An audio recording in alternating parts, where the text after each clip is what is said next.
আসসালামু আলাইকুম রহমতুল্লাহি ওবরকাতুহু। সম্মানিত দর্শক, আমাদের ২৪-এর যে গণ অভ্যুত্থান, এটির যে স্পার্ক বা স্ফুলিঙ্গ, এটি কোথা থেকে শুরু হয়েছিল? কোন ঘটনা বা কোন প্রেক্ষিতে সারা বাংলাদেশের মানুষের মধ্যে একটা বিস্ফোরণ তৈরি হয়েছিল? আপনি যদি এরকম প্রশ্ন করেন, তবে সবাই এক বাক্যে যেটি বলবে যে রংপুরে রংপুর রোকেয়া বিশ্ববিদ্যালয়ের ইংরেজি বিভাগের ছাত্র শহীদ আবু সাঈদ, তার মর্মান্তিক মৃত্যু এবং মৃত্যুর আগে তার যে বীরত্ব এবং তার যে মরে যাওয়ার আকুতি, এই মরে যাওয়ার আকুতির মধ্যেই সমস্ত বাঙালি ওই সময়টিতে ওই রেজিমের বিরুদ্ধে মুক্তির যে স্বাদ সেটা পেয়েছিল। আবু সাঈদ যেদিন মারা যান এবং এই দৃশ্য যখন আসে, আমি এটাকে নিয়ে একটা ফেসবুক স্ট্যাটাস দিয়েছিলাম এবং আমার এ যাবৎকালে সামাজিক মাধ্যমে যত স্ট্যাটাস আমি দিয়েছি বা যত লেখা দিয়েছি, ছবি দিয়েছি, তার মধ্যে সবচেয়ে বেশি ভাইরাল হয়েছে সেই ছবিটি এবং তার সঙ্গে যে বক্তব্যগুলো, সেই বক্তব্যগুলো অন্যের হৃদয় কীভাবে ছুঁয়েছে আমি বলতে পারবো না, কিন্তু আমার হৃদয় ছুঁয়ে গিয়েছিল আমি যা লিখেছিলাম। ছবিটা দিয়ে আমি যে বাক্যগুলো লিখেছিলাম আমার মনে নেই, কিন্তু প্রতিটি শব্দ লিখতে গিয়ে, প্রতিটি বাক্য লিখতে গিয়ে অঝরে কেঁদেছিলাম এবং আমার সে কান্না বন্ধ করে সম্বিত ফিরে পাওয়ার পর মোটামুটি আধা ঘন্টা পর আমি সেটা স্ট্যাটাসটা ছাড়তে পেরেছিলাম। তো এই ছিল আমার অনুভূতি। এরপর আন্দোলন তুঙ্গে গেল, একটার পর একটা ঘটনা ঘটতে থাকলো এবং আমি পুরোটা সময় মাঠে ছিলাম। আমার যতটুকু বোধ এবং বুদ্ধি আছে এই রাজনীতি নিয়ে বা এই সমাজটাকে আমি যেভাবে দেখে এসেছি, আবু সাঈদের মৃত্যুর পরে আমার কাছে মনে হয়েছিল যে এ সরকার টিকবে না, অর্থাৎ শেখ হাসিনার সরকার টিকবে না এবং দে হ্যাভ টু গো। আমরা শুধু অপেক্ষা করছিলাম। এর কারণ হলো যে ৬৯-এর গণ অভ্যুত্থান, শহীদ মতিউরের মৃত্যু, তারপরে এরশাদের যে পতন, সেই পতনের পূর্ব মুহূর্তে ডাক্তার মিলনের মৃত্যু। তো শহীদ মতিউরের মৃত্যুটা দেখেছি আর শুনেছি, আর ডাক্তার মিলনের যে মৃত্যু, এটি একেবারে নিজের চোখে দেখেছি। তারপরে কত দ্রুত ঘটনা পরিক্রমায় একের পর এক ঘটনা ঘটলো, কী করে ক্যান্টনমেন্ট জড়িত হয়ে পড়লো, কী করে সেনাবাহিনী এরশাদের বাইরে চলে গেল, ঠিক ওইরকম একটা দৃশ্য আমি দেখতে পাচ্ছিলাম। এবং সরকার পতনের আগে ঠিক ১০ দিন আমি ইচ্ছে করে রাস্তাঘাটে ঘুরে বেরিয়েছি, দিনে এবং রাতে। আর এটা আমার জন্য খুব নিরাপদ ছিল এই কারণে যে আমার যে পরিচিত মুখের কারণে সরকারে যারা কর্তা ব্যক্তি রয়েছেন তারাও ওইভাবে আক্রমণ হয়তো করতো না, আর যারা রাজপথে ছিল তারা তো বলতে গেলে সবাই আমার ভক্ত ছিলেন। যার জন্য প্রতিটি দৃশ্য আমি দেখার সুযোগ পেয়েছি। আবার পরবর্তীতে যখন বঙ্গভবনে শহীদ আবু সাঈদের পরিবারকে ডেকে আনা হলো, তখন আরও নিশ্চিত হয়ে গেলাম যে একেবারে নিশ্চিতভাবে শেখ হাসিনা পতিত হচ্ছেন। কিন্তু যেদিন দেখলাম যে আওয়ামী লীগেরই কিছু লোকজন আওয়ামী লীগের পতনের পরে কেউ শহীদ আবু সাঈদের টুপি বানিয়ে, কেউ শার্ট বানিয়ে বিতরণ করছে, কেউ বলছে উনি আমার মামাতো ভাই, কেউ বলছে উনি আমার ছাত্র, কেউ বলছে আমি ওনার অমুক তমুক ইত্যাদি বলে রীতিমতো একটা ব্যবসা ৫ই আগস্টের পরে একটা ব্যবসা শুরু হয়ে গেল। আমি মনে করলাম যে আসলে আন্দোলনের যে রূপরেখা, শহীদ আবু সাঈদকে নিয়ে যে ধরনের ভাব এবং গাম্ভীর্য হওয়া দরকার ছিল সেটা আমরা করতে পারিনি। যেভাবে আমরা অতীতে সেলিমকে মনে রাখিনি, দেলোয়ারকে মনে রাখিনি, এরশাদ জামানার, দীপালি সাহাকে মনে রাখিনি, আমরা যেভাবে সালাম, রফিক, বরকত, জব্বারকে মনে রাখিনি, শুধু গানে মনে রেখেছি। কিন্তু আমাদের মধ্যে কোনো নাগরিক চেতনা এখনো পর্যন্ত জাগ্রত হয়নি যে দেখি সালাম, রফিক, বরকত, জব্বার এই নামগুলোর সাথে যে পরিবার জড়িত, সেই 1952 সালে ভাষা আন্দোলনে তারা যেভাবে রক্ত এই মাটিতে দিয়েছে, সেই রক্তের ধারক বাহকগুলো এখন কোন পর্যায়ে আছেন, বংশধররা কিভাবে আছেন। তো যে মাটি কখনো কৃতজ্ঞতা প্রকাশ করতে পারে না জাতীয় বীরদের প্রতি, সে মাটিতে বীর পয়দা হয় না। এনিওয়ে, একজন শহীদ আবু সাঈদ পাওয়ার জন্য আমাদেরকে সেই 1990 থেকে একেবারে 2024 পর্যন্ত 34 বছর আমাদেরকে অপেক্ষা করতে হয়েছে। এটা হলো রিয়েলিটি। আবার কোন 34 বছর পরে এরকম আরেকজন আবু সাঈদ এভাবে বুক চিতিয়ে দাঁড়াবে জাতির জন্য, এটা আমরা জানি না। তো সেই আবু সাঈদকে আমরা আসলে কেউ ওন করতে পারিনি। আমাদের ডক্টর মোহাম্মদ ইউনূস সেখানে গেলেন, তারপর সমন্বয়করা গেলেন, এবং ওখানে গিয়ে তারা যে ধরনের কাজকর্ম করলেন, কেউ চোখ পিট পিট পিট পিট করে কান্নার ভান করলেন, কেউ আপনার পিছনে যদি কারোর গালের উপর দুইটা চড় মেরে বা পাছার উপরে যদি আচ্ছা মতো ব্যাত মারা হয়, কাত কাত কাত, কান্না কর কান্না কর, তখন মানুষ যেভাবে কান্নার অভিনয় করে বা পিছনে একটা গোকরা সাপ থাকে, ঠিক ওই রকমভাবেও কেউ কাঁদতে পারেনি। এর কারণ হলো শহীদ আবু সাঈদের যে রক্ত, তার যে আত্মত্যাগ, এটা সাধারণ মানুষকে, যাকে বলা হয়, উদ্বেলিত করেছিল। কিন্তু কোনো অবস্থাতেই আন্দোলনের যারা সুবিধাভোগী, যারা মাখন পার্টি, যারা যাকে বলা হয় সেই মধু খাওয়া মৌমাছি, তাদের হৃদয়ে কখনো শহীদ আবু সাঈদ ঢুকতেও পারেননি, আর ঢুকবেনও না। তো সেই দিক থেকে আমি যখন দেখলাম যে রংপুরে লোকজন যাচ্ছেন, নেতৃবৃন্দ যাচ্ছেন, এটা জাস্ট একটা কথার কথা। আবার জামাতের লোকে সেখানে যাচ্ছেন, তাদেরও একই অবস্থা। কোনো জামাত, ডক্টর মোহাম্মদ ইউনূস কিংবা জনাব তারেক রহমান সাহেব, বর্তমান সরকার, এই যে একটা শহীদের আত্মত্যাগ, তাকে ওন করা, এই বিষয়গুলোর জন্য যেটা হৃদয় দরকার, যে একটা ভালোবাসা দরকার, যেটা অনুভূতি দরকার, সেই জিনিসগুলো শহীদ আবু সাঈদের মৃত্যুর পরে তার পরিবারও দেখেনি, আমরাও দেখিনি।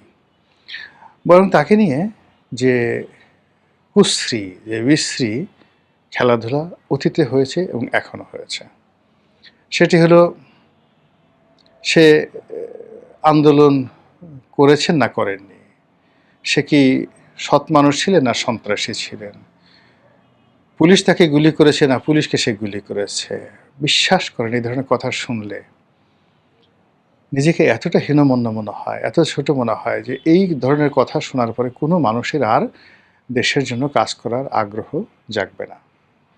ফলে আমাদের এই নৈতিক চরিত্রের কারণে, আমাদের এই মন্দ চরিত্রের কারণে কি হলো, একটা আন্দোলনের বরকত, শহীদ আবু সাঈদের রক্ত, কিংবা তার সঙ্গে আরও যে 1400 মানুষের জীবন আসমানে চলে গেছে, 1400 মানুষের মৃতদেহ, লাশ মাটির সঙ্গে মিশে গেছে, আর তাদের রক্ত জবার মতো এই পৃথিবীর বুকে, আমাদের এই গাঙ্গেয় বদ্বীপে থোক থোক সেই পরিবেশ সৃষ্টি করেছে।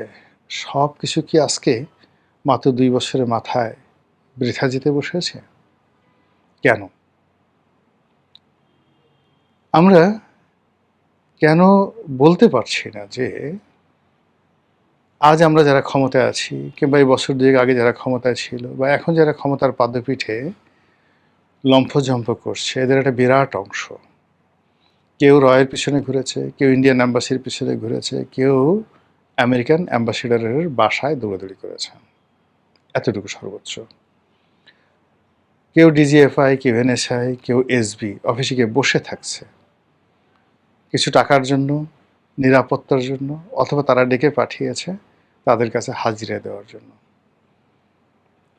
এই নামগুলো সরকারের যারা কর্তা ব্যক্তি, তারা যদি বিভিন্ন এজেন্সিগুলো এইগুলো লিক করে দেয়, আপনি দেখবেন যে অনেক মানুষের কাপড় চোপড় নষ্ট হয়ে যাবে।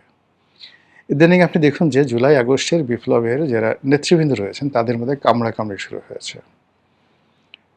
তারা কে আওয়ামী লীগের দোসর, কে আন্দোলন চায়নি, কে পিছন থেকে ছুরি মেরেছে, কে সম্মুখ সারির নেতা, এই কথাগুলো এখন এত বিশ্রী এবং বিকটভাবে সামনে চলে আসছে। আপনি দেখবেন যে আন্দোলনের অনেক সম্মুখ সারির নেতাকে আগামী দিনে পথে ঘাটে রাস্তাঘাটে অপমানিত এবং লাঞ্ছিত হতে দেখবেন, এবং যেন তেন লাঞ্ছনা নয়, দৃষ্টান্তমূলক লাঞ্ছনা। যারা এই গত ২ বছর যাবৎ বড় বড় কথা বলছে, এদের অনেককে দেখবেন তাদের প্রতিপক্ষ সাধারণ জনগণ, এমনকি তাদের শত্রু। মানে তাদেরকে আঘাত করতে পারা বা তাদেরকে অপমান করতে পারার মধ্যেই অনেকে বীরত্ব খুঁজে পাবেন। আর এই জিনিসটি হয়েছে এই যে শহীদ আবু সাঈদের মতো মানুষকে, তার রক্তকে, তার কর্তৃত্বকে আমরা ওন করতে পারিনি। ওন না করে আমরা আমাদের নিজেদের স্বার্থ, আপনি চিন্তা করেন যে একজন বিপ্লবী, জুলাই বিপ্লবী, কিংবা ধরুন এই সময়টাতে বিএনপির যারা লোকজন বা জামাতের যারা লোকজন, যাদের ঠিক শেখ হাসিনার জমানাতে বাড়ি গাড়ি কিচ্ছু ছিল না, যারা বনেদি ব্যবসায়ী ছিল, তাদের কারো ব্যবসা বাণিজ্য ছিল না, সব পথের ফকির হয়ে গিয়েছিলেন। মাত্র ২ বছরের ব্যবধানে আপনি দেখুন তাদের গায়ের রং, পোশাক, গাড়ি, বাড়ি থেকে শুরু করে পুরো আচরণ পরিবর্তন হয়ে গেছে। আওয়ামী লীগের যারা লোকজন কন্টিনিউয়াসলি ১৭ বছর ১৮ বছর ধরে তারা যে দুর্নীতি করেছে, অনিয়ম করেছে, আপনি যদি টালি করেন, আপনি যদি গ্রাফ করেন, তাহলে দেখতে পাবেন যে গত ২ বছরে এমন সব লোক দুর্নীতি করেছে যারা ভাত খেতে পারত না। এমন সব লোক গাড়ি বাড়ির মালিক হয়েছে যাদের একটি সাইকেল কেনার পয়সা ছিল না। এমন সব মানুষ যারা একটা সাব ইন্সপেক্টর তো দূরের কথা, কনস্টেবলকে স্যার ডাকার মতো অবস্থায় ছিল। তারা এখন অনেকে সেনাবাহিনীর প্রধান, আইজি সাহেবকে পারলে কান মলে দেয়। তাদেরকে গালাগালি করে তাদের মানে রাগ কমে না। তাদের ভাবসাব দেখলে মনে হয় তারা যদি এই সমস্ত বড় বড় কর্তা যারা আছে তাদের কানটা মলে দিতে পারে, তাহলে তাদের মোটামুটি ক্রোধ নিষ্পেষিত হয়, ক্রোধ অবদমিত হয়। তো সেই দিক থেকে যে পুরো সমাজের মধ্যে একটা উথাল পাথাল, কে প্রধানমন্ত্রী, কে শিক্ষামন্ত্রী, কে আইজি, এ সকল বিষয় পাত্তা দেওয়া, গণনা করা, এই জিনিসগুলো এখন এই জনগণের মধ্যে দেখা যাচ্ছে না। যে যার মতো আইন ভাঙছে এবং যে যার মতো করে নেতা বানাচ্ছে। আপনি চিন্তা করুন, অনেকগুলো মানুষ, আপনি এই যে মাহফুজ যে উপদেষ্টা ছিলেন, বিশ্বাস করেন এই মাহফুজ কোত্থেকে এলো? এই নির্বাচনের আগে তাকে আমরা দেখেছি সবচেয়ে ক্ষমতাধর ব্যক্তি মাহফুজ এবং আসিফ মাহমুদ সজীব ভুঁইয়া। আবার আন্দোলন যখন হলো জুলাই এবং আগস্ট মাসে ২০২৪-এ, তখন আপনি একটু সজীব ভুঁইয়ার দিকে তাকান, নাহিদকে তাকান, এদেরকে দেখা গেছে, কিন্তু মাহফুজকে আপনি কোথায় দেখেছেন? আপনি দেখুন তো যে ২০২৪ সনের জুন জুলাই মাসে আপনি হাদিকে কোথায় দেখেছেন? এরপরে এখন টেলিভিশন টকশোতে এসে বড় বড় কথা বলছে এবং পুরো জাতির মানে মস্তিষ্ক এলোমেলো করে দিচ্ছে। তাদের কথা, আচরণ, তাদের বডি ল্যাঙ্গুয়েজ সব মিলিয়ে মানে আমরা যে একটা বিকৃত জাতি, আমাদের মাথার উপরে যদি এক বস্তা মানে কুকুরের আবর্জনা আমাদের মাথার উপর দিয়ে দেওয়া হয় এবং পিছনে যদি বলা হয় যে এই আবর্জনা নিয়ে সামনে গিয়ে খাবি, আদারওয়াইজ তোকে গুলি করা হবে, জীবন রক্ষার তাগিদে আমরা যে সেই কুকুরের আবর্জনা বা আরও দুর্গন্ধযুক্ত তেলাপোকার আবর্জনা, মনুষ্য মল, এগুলো মাথায় করে নিয়ে ওদের কথা মতো আমরা খেতে পারি, তার চাইতেও জঘন্য হলো এখন আমাদের এই সমাজে কাউকে কাউকে আমরা নেতা হিসেবে দেখছি, কাউকে কাউকে আমরা বক্তা হিসেবে দেখছি, কাউকে কাউকে আমরা জাতির কর্ণধার হিসেবে দেখছি এবং আমাদেরকে বাধ্য করা হচ্ছে। এই যে আমাদের অবদমন, এদেরকে মেনে নেওয়ার চাইতে একটা ঘৃণিত পশু, হারাম পশু, তাদের নেতৃত্ব মেনে নেওয়া, তাদেরকে স্যালুট করা, তাদেরকে লেফট রাইট, তারা আমাদের সামনে লেফট রাইট করবে আর আমরা তাদের পা ধরে বসে থাকবো, এটা অনেক সম্মানের। এখানে মানুষ পচলে যে কত খারাপ হয়, মানুষ উচ্ছন্নে গেলে যে কত খারাপ হয়, তা সাম্প্রতিক সময় আমরা অসংখ্য মানুষের, আমরা হয়তো টেলিভিশনে বা ঢাকাতে এরকম সংখ্যা দেখি ১০-১২ জন, কিন্তু সারা বাংলাদেশে এদের সংখ্যা হয়ে গেছে ১০-১২ লাখ। এই ১০-১২ লাখ মানুষ, যাদের কারো কারো বয়স ১৫ বছর, কারো কারো বয়স হয়তো ৯০ বছর, এরা শিক্ষকদের পেটাচ্ছে, এরা শিক্ষকদের মারছে, এরা ওসিকে পিটাচ্ছে, এরা ডিসিকে ধাক্কা দিচ্ছে, এরা মন্ত্রী এমপি থেকে শুরু করে কোনো কিছু মানছে না। হারাম হালাল বলতে কোনো জিনিস নেই। আর এই জিনিসগুলো যে শুরুটা হয়েছে সেটা হলো এই যে আমরা ওয়াম্মা বিনিয়ামতে রব্বিকা ফাহাদ্দিস, একটা বিপ্লব আল্লাহ আমাদেরকে সফল করে দিয়েছেন। আর এই বিপ্লবে রক্ত দেওয়ার জন্য শহীদ আবু সাঈদের মতো মানুষকে আল্লাহ রাব্বুল আলামিন দিয়েছেন, যার সঙ্গে আমাদের কোনো রাজনৈতিক সম্পর্ক নেই। এই শহীদ আবু সাঈদ কোনো নেতা নন, সে বাংলাদেশে এমন কোনো কেউকেটা নন, কিন্তু কোথা থেকে এসে সব নেতাদের নেতা হয়ে তিনি বুক চিতিয়ে দিলেন জাতির জন্য।